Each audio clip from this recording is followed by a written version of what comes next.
It's time for another Dice Tower review with Tim Jennette.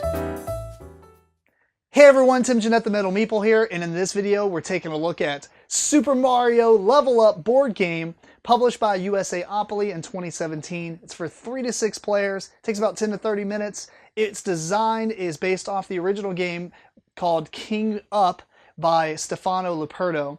And basically you have this 3-dimensional staircase where each stair is worth more and more points. And there's a bunch of Mario characters moving around on this staircase. On your turn, you simply move one guy up. And things are going to happen where special abilities will move him back down and do different things. Eventually one guy's going to get to the top and you vote to see if he's going to be the champion. You do this 3 times. You have this little card that dictates which of the 10 characters you want to score points off of. And whoever has the most points is the winner. Let me show you the game, show you how it's played, and we'll come back and I'll tell you what I thought.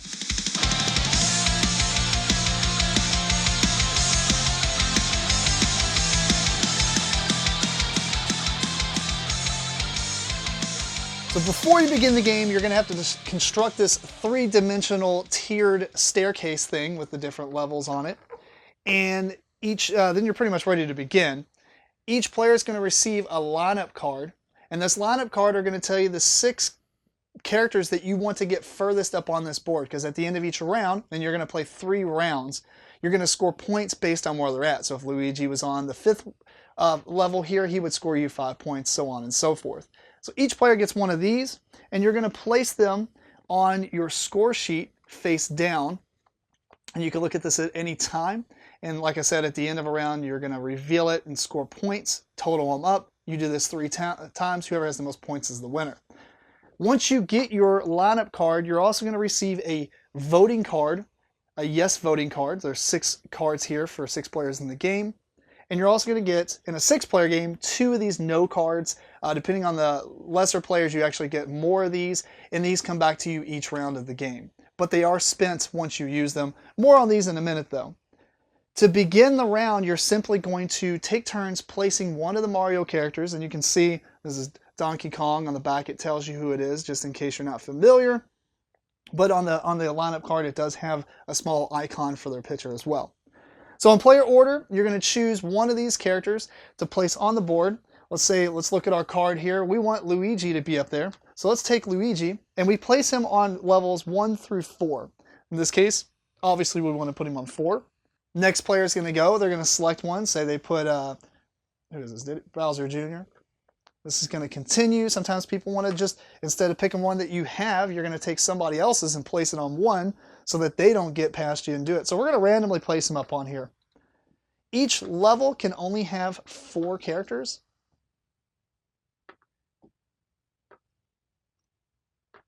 Most of the time it's going to look something like this, and there's always going to be 1 left over, except in a 5-player game, I think there's 3 left over. They're going to go on level 0.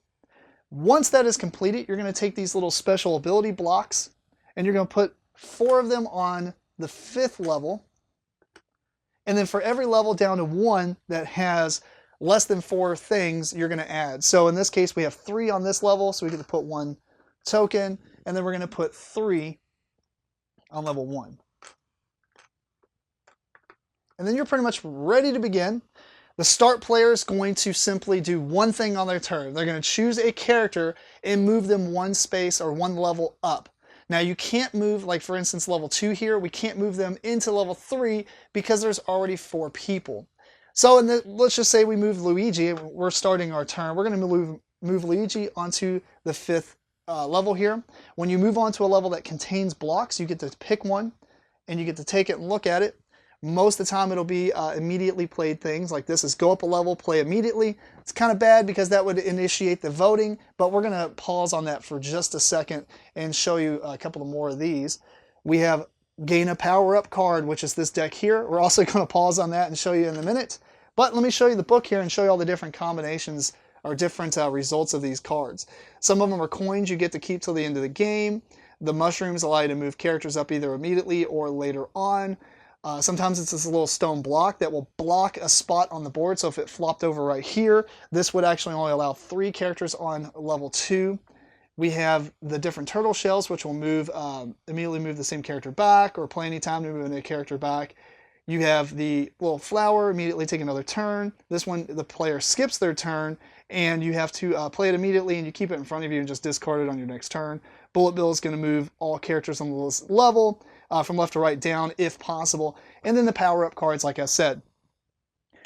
Once a character has moved up to the top, they're going to be possibly crowned the champion. Now what happens is each player is going to take their voting card along with their starting amount of no cards and choose one. So obviously if it's a character that you want to be there because they're on your lineup card, you're going to vote yes. But somebody's going to vote no possibly.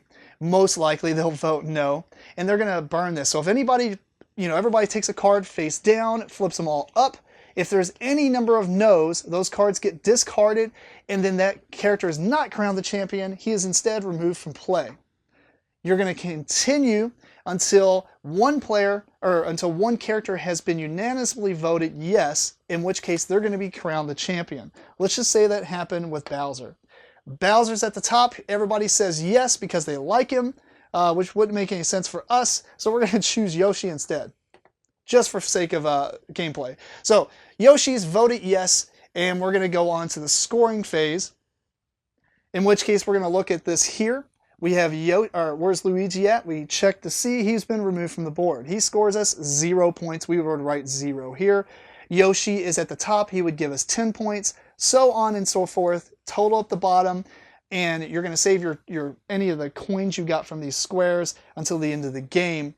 At that point, after scoring the first round, you wipe this entire board clear. Simple enough. And then you're going to start the same thing. You're going to get a new lineup card. Everybody's going to take turns placing the characters back on the board, filling up with the little special ability tiles, and you're going to continue until somebody wins, until somebody gets crowned champion, score the second round, and then you'll do the same thing for the third round and add up all your scores, and whoever has the most is the winner.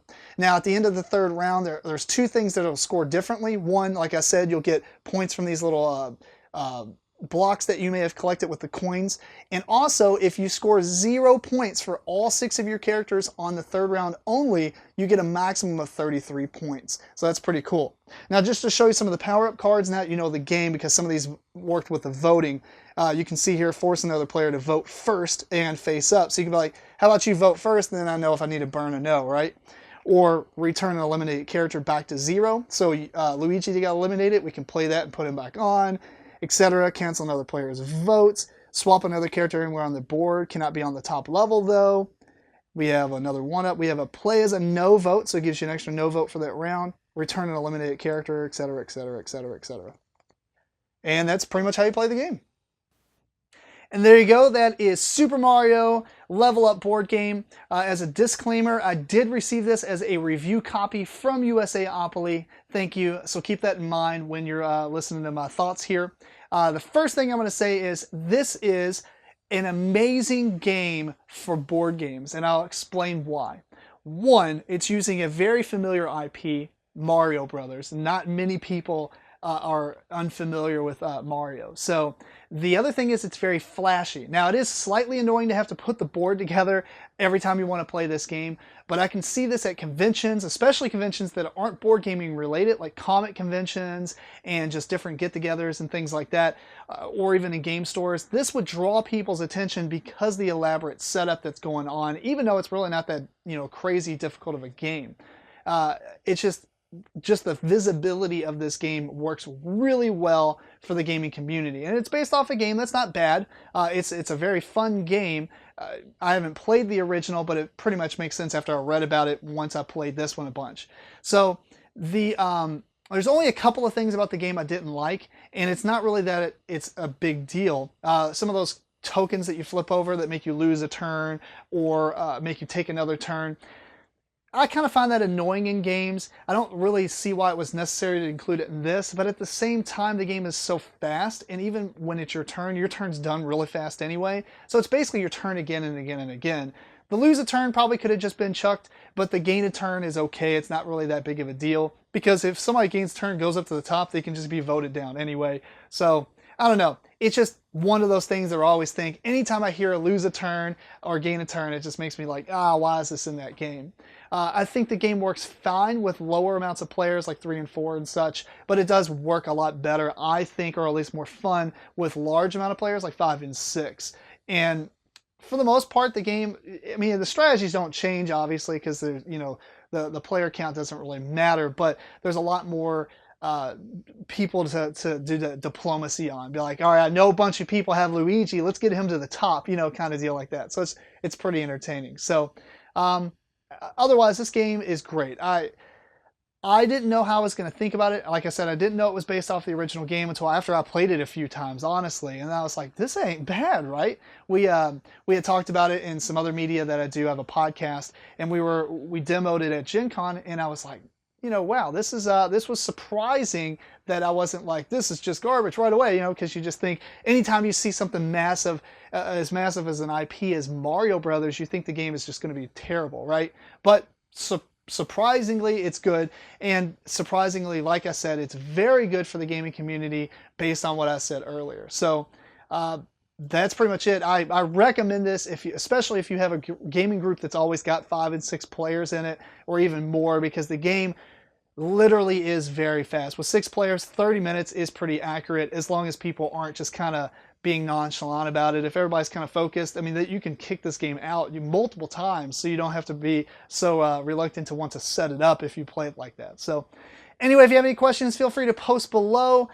Check out or send me an email at timjennette@gmail.com. Follow me on social media at the handle below. Check us out on Meeple Core Podcast. And until next time, keep on rocking and rolling dice. Thanks so much for watching the Dice Tower videos. Find more great videos and reviews, as well as our top-rated audio podcast at Dicetower.com. You can also find other great shows at Dicetowernetwork.com. I'm Eric Summerer, and you've been watching The Dice Tower. The Dice Tower is sponsored by Cool Stuff Inc., where you can find great games for great prices. Cool stuff in stock. Check them out at CoolStuffInc.com.